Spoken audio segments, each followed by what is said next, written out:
Good evening, I'm Faiza Amin at the scene of the city's 41st homicide. This is the second time in 2 years that a bold shooting has taken place inside Michael's on Simcoe here near Adelaide. A gunman entered this busy restaurant last night, started firing. It left one man dead. Tonight, police have identified the victim. He is a popular Toronto real estate agent who detectives believe was targeted. I'm sure it was very frightening for the customers who were at the restaurant. In a bustling side of town, terrifying moments for patrons inside Michael's on Simcoe when a man covering his face entered the busy restaurant and fired shots a little before 9 Saturday night. The suspect had entered the restaurant, proceeded towards Mr. Giannani, and shot him several times. The suspect immediately fled the area.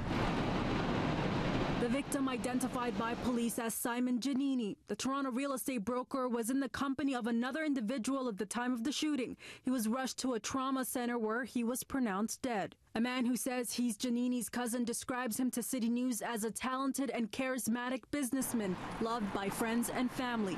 He tells CityNews the father of two visited his mother for about 3 hours before heading to the restaurant Saturday night. About Simon Giannini, thank you so much for coming and pleasure as always, taking the time. Giannini also made several TV and radio appearances as an expert on real estate, this one on Rogers TV.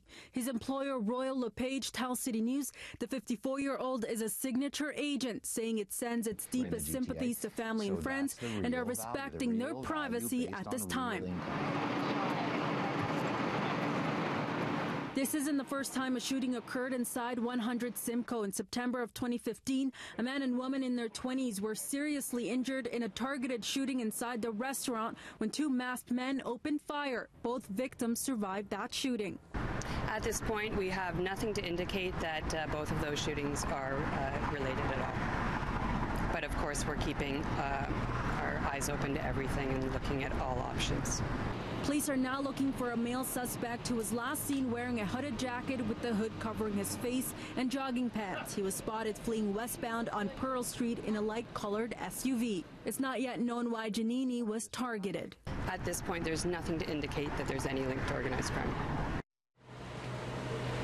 The police are still looking for more information on this shooting. They're looking to speak to witnesses, so anyone who was inside of the restaurant at the time of the incident or simply in the area. They're also looking to collect surveillance and dash cam footage, especially here on Simcoe and on Pearl Street. Anyone who may have any of that is asked to contact police. Now, an autopsy is expected to be completed sometime today, and we did reach out to Michael's restaurant here throughout the day. We did not hear back, and usually they are open for service starting from 4 p.m. on weekends. However, it's been quiet. The doors have been closed today and no one has been coming in or out.